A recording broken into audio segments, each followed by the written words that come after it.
Бүкіл ғаламторды шулатқан автобустағы адамдарды бейнеленген суреттің астарында не жатыр? Шетел асқан отандық жұлдыздар ел игілігіне қызмет етіп жүрме? Қазақстандық Майкл Джексон, Айбек Байназаров шаңырақ көтерді. Роберт Паттинсонның махаббат машақаты Кристиан Стюартты есінен адастыра жаздады. Бейбіт Назаровтың қарсыласы бразилиялық Бруно ертеңгі жекпе-жекке 2 есе дайын екенін жеткізді. Армысыздар. 15 миллион оқырманы бар. National Geographic каналының Instagramдағы ресми парақшасына Алматыдағы қоғамдық көлік бейнеленген сурет жүктелген болатын. Бұл фото отандастарымыздың ойын сан-саққа жүгіртті. Олар мұның не себепті жүктелгенін түсіне алмай әлек. Атышулы суретті біз де зерттеп көруге тырыстық. National Geographic'тің Instagramдағы ресми парақшасына жүктелген 6000-нан астам суреттің әрбірі ерекше. Мұндағы фотоларда елдің колоритін, ондағы өмірді бірден аңғаруға болады. Ал Алматыда түсірілген суретті отандастарымыз теріс қабылдады. Олардың ойынша Инстадағы бұл аккаунтқа Алматының шаң басқан автобусы мен көңілсіз жолаушылар емес, әсем табиғаты енгізілуі қажет екен. Бұл тұжырыммен блогер, журналист Өркен Кенжебек келісіп отырған жоқ. Ол жарты әлемді шарлап, дәл осындай суреттерді түсіріп, осы сында тақырыптарға қалам тартқан. Халыққа әсем табиғаттан гөрі күнделікті күйбеңді көру қызықты дейді ол. Шоул Шварц деген фотографтың фотосын мен барынша қолдаймын, өйткені ол біздің Алматының, жалпы біздің қалаларымызға тән кәдімгі стрит қалалық өмірді көрсетіп тұр. Кім қарсы шығып жатырса, мен ойымша сол біздің шынайы өмірімізді көргісі келмейтін адамдар деп ойлаймын. Өркен мырзаның бұл ойын кәсіби фотограф Ян Рейді қолдап отыр. Ол бұл фотодан астар іздеудің қажеті жоқтығын алға тартады. Суреттегі жарық, көлеңке, композиция, жолаушы мен кондуктордың бейнесінен кәсіби маман ретінде ешқандай мін таба алмады. Бұл сурет бүкіл Қазақстанның өмірін көрсетіп тұрған жоқ, тек қана бір мезетті сипаттап тұр. Шындыққа тіке қарау қажет. Дәл осындай автобустар мен адамдар қалада жүретіні рас. Мәселен, біз Техасқа барып, кәрі әжені суретке түсіріп алсақ, американдықтардың бәрі бізге өкпелі болмайды ғой. Бұл ақымақтық. Елдің жартысын дүрліктіретіндей National Geographic'тің бұл фотосының сыры неде деген заңды сұрақ туындайды. Теріс пікірлерді саралап көргенімізде, көбі осы суреттің кесірінен Қазақстан жайлы жөнсіз пікір қалыптасқанын алға тартып күйінуде. Қала болмысын бір сурет арқылы жеткізе білген өзгеге өкпелемей, мінді өзімізден де іздеп көргеніміз жөн болар. Адема Сейфулла, Дәурен Мерғалиев, Ревю жаңалықтары. Өзге елде сұлтан болғанша, өз еліңде ұлтан бол. Осы сөзді атам қазақ бекер айтпаса керек. Дегенмен, бұл мақалмен келіспейтін жандар да бар көрінеді. Олар кімдер? Толығырақ келесі бейне материалда. Қазақстандық скрипкашы Арман Мырзағалиевтің елден кеткеніне 8 жыл болған. Алматының тумасы өсіп өніп жетілсем деген мақсатпен теңіз асып кетсе керек. Қазақстанға соңғы уақытта жиі келіп жүрмін. Елден алғашында кеткенімде туған жерге аяқ басуым сирек болатын. Себебі жаңа жерде жаңа жұмыстың кестесі басқаша еді. Арман Америкаға барысымен Реми триосын құрды. Оның атауы қазақтың тұңғыш кәсіпқой скрипкашысы Раупбек Шанинның лақабатынан туындаған екен. Шалғайда жүргендігіне қарамастан өз триосына Раупбек Шанинның атын беруі оның туған елінің мәдениетін насихаттап жүргенінің дәлелі болмақ. Арман ғана емес, Линда да шетел асқан өнер адамдарының бірі. Мен Ресейде Қазақстанның кино өнерін көрсетіп жүрмін. Менен басқа ешкім жоқ ол жақта.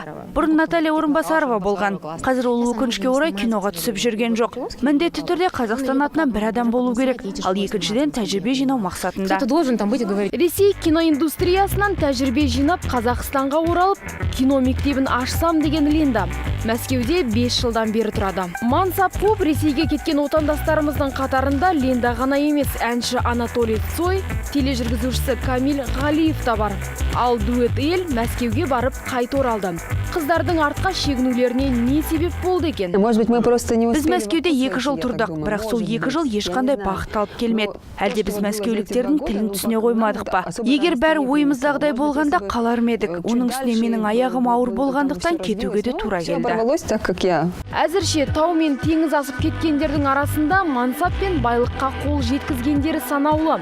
Дегенмен мәселе байлықта емес екені анық. Бастысы туған жерлеріне келіп, жат жерде жиған тәжірибелермен бөлісіп, ел игілігіне қызмет етсе болғаны. Индира Сқақова, Артем Абленко, Юлдаш Құдайберген, Ревю жаңалықтары. Форсаж дегенде көз алдыңызға не келеді?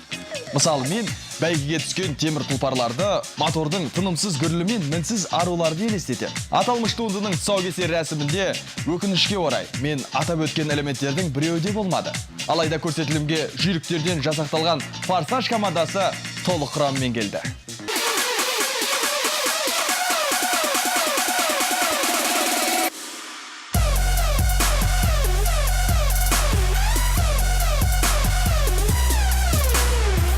Тұсаукесерде бой көрсеткен картина режиссерінің арықтап азып кеткені байқалды. Форсажды 2 жыл бойы таспалаған Джеймс Ван жұлдызды актерлардың еркелігін көтере алмады ма, әлде аты шабысқа толы сахналардың түсірілімі қиынға соқты ма, әйтеуір бір күйзеліске түскен адамның күйінде көрінді. 2 жыл бойы тер төгіп, еңбектенген дүнием бүгін жарыққа шықты. Талай істің басын қайырып, тілге тиек болар шаруа атқардым деп есептеймін. Жаны толқып жүргендердің бірі Джейсон Стэтхэм болды. Актер тіпті сұхбат барысында ойы шатасып сөзден жаңыла берді. Жанкүйерлер тағатсыздана күтуде деп айтар едім. Бұл керемет. Енді бәрі сол үшін атқарылған іс қой. Форсаждың 7-ші бөлімінде Доминик Торетоның командасы тағы бір шиеленіске толы жағдайға тап болады. Марқұм болған қылмыскер Оуэн Шоудың ағасы Дакарт олардан кек алмақ болып, арттарынан аңдитын көрінеді. Ең алғаш болып құрығына Торетоның жүйріктерін түсірмекші болады.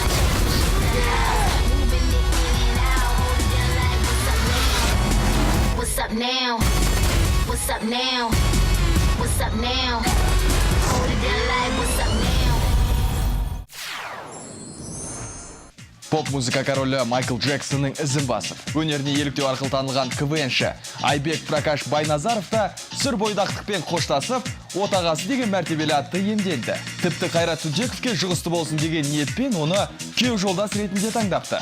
Қайраттың өзде шаңырақ көтергісі келіп жүргенін айтып қалды. Және жүрегін жаулаған жан да бар екен. Түдековтың үйлену тойына қашан куәгер болатынымызды тілшіміз Әдем Сейфулла біліп қайтты. Айбек Байназаров өзге әріптестері сынды әдеттегідей шоу-бизнес өкілдерінің бәрін емес, тек жақын достары мен туыстарын ғана ең маңызды мерекесінің қонағы етіпті. Тойдың төріне жайғасқан Шаншар Әзіл-Сықақ театрының директоры Уәлибек Абдраимов қуаныш иесінің туған нағашысы болғандықтан шақырту алған. Туған нағашысы болып, Шаншар театрының директоры болып, мен соны 1-2 рет Шаншардан шығарсам болады. Ал оны маған ол қадағалап қатты айтқан жоқ. Оның анасы менің туған әкем ғой. Ол қайта сол айтады. Нысана театрының әртісі Даникер Оразбай Айбектің ұстазы болғандықтан мәртебелі меймандар тізіміне енгізілген. Тығыз гастрольдік кестесінен уақыт тауып асыға жеткен жігіттер сыйлық алуға қолдар тимеген сында. Біз тек атаймыз, бермейміз. Атап, сол кете береміз. Өнер адамдары сондай ғой. Өзіңіз айттыңыз ғой атағандарыңыз. Сен не атап атсың? Мен бір джип атап отырмын. Мен бір коттедж атап отырмын. Сен қолда мықты екен ғой. Ал Орда тобының әншісі Ерболат Беделхан сыйлық алуға мүлдем бас қатырмайтынға ұқсайды. Ол отбасылық өмірде біршама тәжірибесі бар отағасы ретінде кеңес берумен ғана шектелді. Өзіңмен бірге тұрғаннан кейін бір адам, ол адам сыйлай білу керек. Ол адам ғой. Соны әйел болса да ол адам. Сондықтан да оны құрметтеу керек, және де көптеген осы ұрыс-керіс болған кезінде кешіре білу керек. Шымкенттік Айбек Пракаш енді алматылықтарға күйеу бала танды. Суретін көргенде бірден ғашық болып қалған жары Алтынай мен Айбек ғаламтор арқылы танысқан екен. 1 жыл бойы әншімен тек интернет арқылы тілдескен сүйіктісі телефон нөмірін бермей біраз қинаған көрінеді. Супермаркетте тұрған енді магазинде. Алдында бір әйел кісі тұрған түгін, сол кісіге қарап қуанып кеттім. Тәте, мен номерін алдым. Бұл тойдан тыңдармандары біраздан бері жоғалтып алған Қайрат Түнтековті де жолықтырдық. Анау-мынау емес, күйеу жолдас деген жауапкершілігі мол қызметті атқарып жүр сарбазың. Жақында Шапағат үйленді ғой, осы сентябрьде Шапағат үйленді. Шапағаттың күйеу жолдасы болып Айбек болды. Айбек болды да артынша міне үйленіп отыр, дұрыс па? Сондықтан мен енді білмеймін, ондайға негізі сене қоймаймын. Бірақтан кім біледі, әрине мүмкін. Айбектің күйеу жолдасы болып атып, ертең үйленіп кетермін дегендей. Қайрат бүгінде европалық мамандармен бірге үнтаспасын әзірлеп жатыр екен. Жазға дейін бір бейне баян түсіріп ұсынуға да уәде етті. Әдем Сейфулла, Никита Хасанов, Ревю жаңалықтары. Қазақтың Леди Гагасы. Бейбіт Назаровтың қарсыласы бразилиялық Бруно ертеңгі жекпе-жекке 2 есе дайын екенін жеткізді. Көктемнің керемет күнінде көңілдеріңіз көтеріңкі ме? Дәл осылай бір ғана әріппен сөздің шырайын келтіретін шешендер бар ма? Бірі оны Голливудтық жұлдыз Мадоннаға теңесе, енді бірі Леди Гаганың көшірмесі дейді. Ең алғаш сахнаға шыққанда айналасындағыларды өз стилімен үркітіп алған қазақтың Айжаны неге образын өзгертпейді? Өзінен сұрап көрелік. Бақыт деген сенің бала күндерің, бақытсыз-ақ бақытты боп жүргенің. Үлкен сахнада жүргеніне 40 жылдай болған әнші Айжан Нұрмағамбетованы қай кезде көрсең де өзіндік стилімен ерекшеленіп жүреді. Сары шаш, платформа, аяқ киім. Құдды бір Мадонна мен Леди Гаганың сыңарындай. Бүкіл әлем фуражка киді. Мен Леди Гаганың ертерек кидім. Енді не істеймін? Платформа мен жас кезімде киіп жүрген аяқ киімдердің бірі.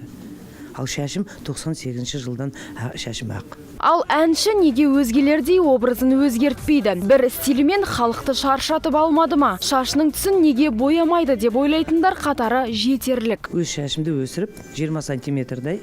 Сосын айнаға қарасам, қасымда жүрген адамдар бәрі айтты, саған жараспайды деді.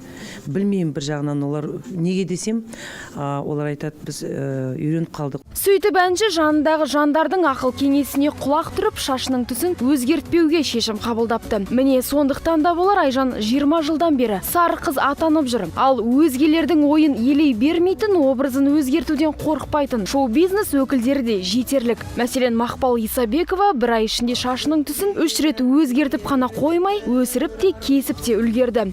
Лидода әріптесінен қалыспай өз-өзіне эксперимент жасауын тоқтатар емес. Меруерт Түсіпбаева да халықты таң қалдыруын жалғастыруда. Таң қалдыру керек. Оның бір күні салмақ тастағаны таң қалдыру керек. Оның бір күні семіргені таң қалдыру керек. Осы себептен болса керек, әнші бірде кекілді қыз, бірде сары қыз атануда. Ал ер азаматтар неге халықты таң қалдыру үшін жаңа қырларынан көрінбейді? Мәселен, Ұлықпан Жолдасовтың ұзын шашы, Қайрат Нұртастың үнемі көзілдірікпен жүруі тыңдарманын жалықтырмады ма? Бұл сұрақтың жауабы әзірге белгісіз. Алайда олар бүгінде қандай образда жүрсе де, көрермендерінің әндерін сүйіп тыңдайтыны анық. Индира Ысқақова, Ғани Қалуов, Ревю жаңалықтары. Елімізде алғаш рет Kunlan Fight тұжырым бойынша аралас жекпе-жектен өтетін жарысқа біздің спортшылар қызу дайындық үстінде. Бұл байрақты бәсекенің басты жекпе-жегіне отандасымыз Бейбіт Назаров пен бразилиялық Бруно шығып, әлем чемпионы үшін алтын белбеуді сарапқа салмақ. Ал бүгін арнайы баспасөз мәжілісі мен спортшылардың салмақ өлшеу рәсімі өткен болатын. Бүгін Алматы шаһарында 4 сәуір, яғни ертең болатын Kunlan Fight тұжырымы бойынша жекпе-жекте бақ сынайтын спортшылар салмақ өлшеу рәсімін өткізіп, баспасөз мәжілісінде бас қосты. Әлемнің әр елінен келген аралас жекпе-жектің шеберлеріне арналған дода біздің елде алғаш рет өткізілмекші. Бұған дейін біз неге өткізбедік? Өйткені біз өзіміздің арнайы құраманы жасақтадық, жігіттерді шетелге шығардық, жігіттердің дәрежесін көтердік спорттағы, сонымен қатар өзіміздің арнайы құрама бүгінгі таңда дайын. Енді біз осы өзіміздің елімізде шетелдің сайыпқырандарын шақыра отырып, бағымыз сынап көрсек деп тәуекелге бел будық. Білектілердің көздерінде оты бар, жеңіске деген құлшыныстары керемет. Тіпті енді танысып жатқан жігіттер салмақ өлшеу кезінде бір-бірімен көз атысып, сынасып та жатты.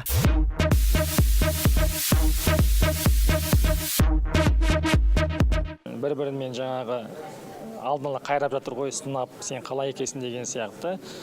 Сондықтан ондай нәрсе болу керек. Бұл жарыста 9 жұп шаршаланға шығып күш сынасады. Ал басты жекпе-жек отандасымыз Бейбіт Назаров пен бразилиялық Бруно Рабиньо арасында әлем чемпионы үшін алтын белбеу сарапқа салынбақ. Бейбіттің қарсыласы жаһанды мойындатқан джиу-джитсу шебері. Бейбіттің тәсілі боксқа жақын, яғни соққыны жиі қолданады. Мен оған дайынмын, ал күреске келгенде шынымды айтсам, екі есе дайынмын десем де болады. Ал отандасымыз Бейбіт Назаров әзірге Бруноның тәсілін бақылап, осал тұстарын саралап, байсалдылық танытып отыр. Енді өзім ол ішімде бар, өйткені анализ жасап қойдық, онсыз болмайды. Жан-жақты дайындаламыз. Jiu-jitsuдан болсын, бокстан болсын, кикбокстан, күресінен болсын. Енді оның бәрін ертең ринг кешеді деп ойлаймын. Олай болса ертең болатын байрақты бәсекеде еліміздің намысын қорғайтын спортшыларымызға жеңіс тілейміз. Серік Қазайызбай, Ерлан Абдуалиев, Ревю жаңалықтары. Сумерки франшизасының жұлдызы Роберт Паттинсонның сүйіктісіне үйлену туралы ұсыныс жасағаны расталды. Бұл ақпараттан құлағдар болған актердің экс-ғашығы сагадағы әріптесі Кристен Стюарт жынданып кете жаздапты. Себебі оның үшін қызғаныштың қызыл өрті жалмап бара жатқан көрінеді. Сонымен Роберттің жүрегін жаулап алған Кристеннің күндесі кім болды екен? Роберт Паттинсонның жүрегін әнші Таля Бернет жаулапты. Ол сүйіктісіне ұсыныс жасап, тойдың қамымен жүгіріп жүргенде бұрынғы көңіл қосқан сүйіктісі Кристен Стюарт қызғаныштан депрессияға шалдыққан. Кристеннің бұлай басын тауға да тасқа да соғуында бір сыр барсында. Себебі Роберт пен Таляның танысып көңіл жарастырғандарына небәрі 5 ай өткен болатын. Мені шабыттандыратын Селена Гомес. Джастин Бибер мен Селена Гоместің аралары суып кеткеніне біраз уақыт болған еді. Бірақ Джастин өзінің алғашқы үнтаспасын жазуға экс-сүйіктісі шабыттандырғанын жасырмай жайып салды. Менің музам Селена. Ол менің ән жинағыма кірген барлық әндерді орындауыма түрткі болған жан. Біздің қарым-қатынасымыз ұзақ әрі бақытты сәттерге де, мұңлы кездерге де толы болды. Бұл оқиға жайлы еш жерде айтпаған едім. Жаңа альбомымда өткен махаббаттың сырын ашамын.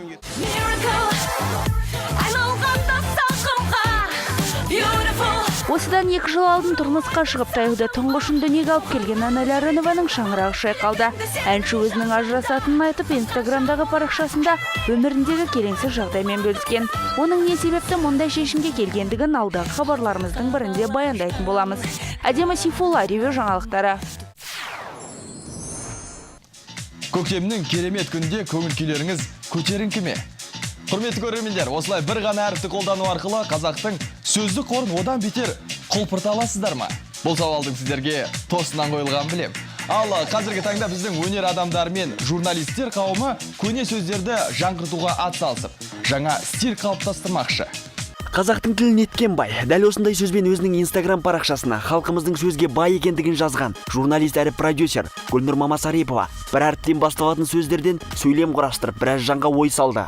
Кейде күз күдіреді, кейде көктемге шеуілдейді, кейде көңіл көкке көтеріледі, кейде кісі көңілін кішкентай келеңсіздік күйретіп кетеді. Шынымен де өз сөзімізді өгейсетпей, көнеден келе жатқан ұлттық құндылығымызды ұмытпау басты парыздарымыз. Ал бір ғана әріптен бастау алатын бірнеше сөздерді сөйлемге сыйдырып, олардың мағынасына мән беру шеберлік пен шешендікті талап етеді дейді. Дәл осы стильде репортаж жасауды жанына жақын көретін журналист Нартай Аралбайұлы. Бұл стиль бір сөзбен бір әріптен бастап жазу стилі бұл қазақ журналистикасына керемет жаңалық деп айталым, керемет үрдіс деп айталым, және қазақ журналистикасын қара сөзбен көмкерілген, қара сөзбен кестеленген қазақ журналистикасын өлтірмеудің бірден бір амалдары болса, соның бірі осы ерекшелік деп айталам мен. Сондай-ақ Нартай қазақ журналистикасына жаңалық енгізген жандар сынмен мінге тап болады деп отыр. Біреулер айтады, ой, жастарды қойшы, былай жазады, үлкендер былай қой дейді, соларға айту керек.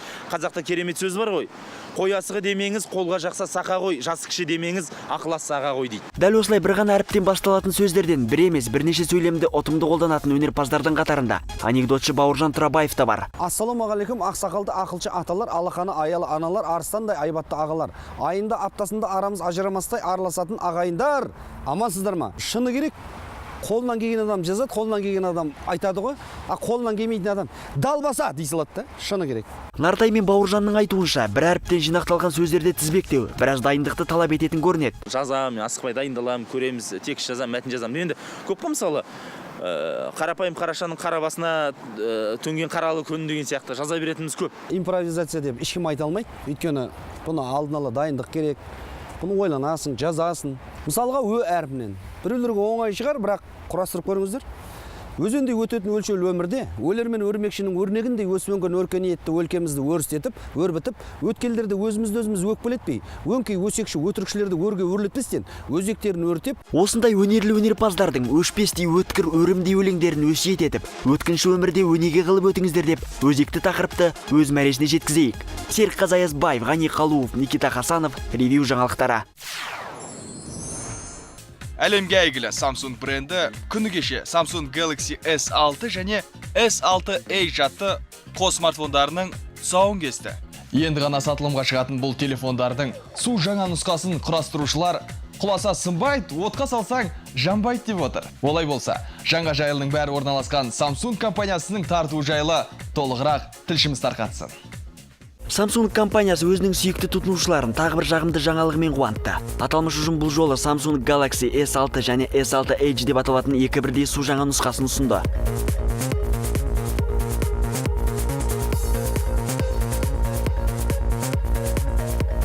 Samsung'тың жаңа түрін таныстыруға аталмыш компанияның президенті Юнсу Ким де тұсаукесерге келіп, ұялы қос телефонды тұтынушыларға таныстырды. Біз бұл Samsung Galaxy S6-ны және S6 Edge'ді эксперимент жасап, жерге бірнеше рет лақтырып көрдік. Нәтижесінде телефонға ешқандай сызат түскен жоқ, яғни өте сапалы.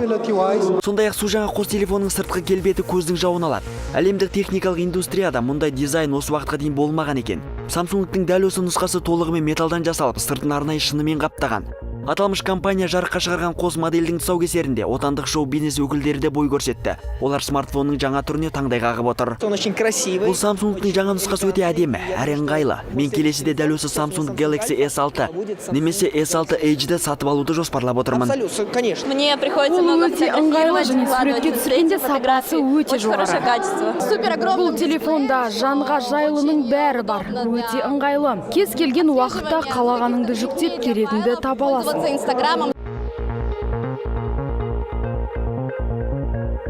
Осылайша Samsung компаниясы өзінің екі бірдей жаңа моделін таныстырып, талғам биік тұтынушыларынан оң бағасын алды. Серік Қазаязбаев, Дәулет Атабаев, ревью жаңалықтары. Бүгінге айтарымыз осы. Сіздермен бірге болған мен Нұрсұлтан Есшат. Көріскенше күн жақсы.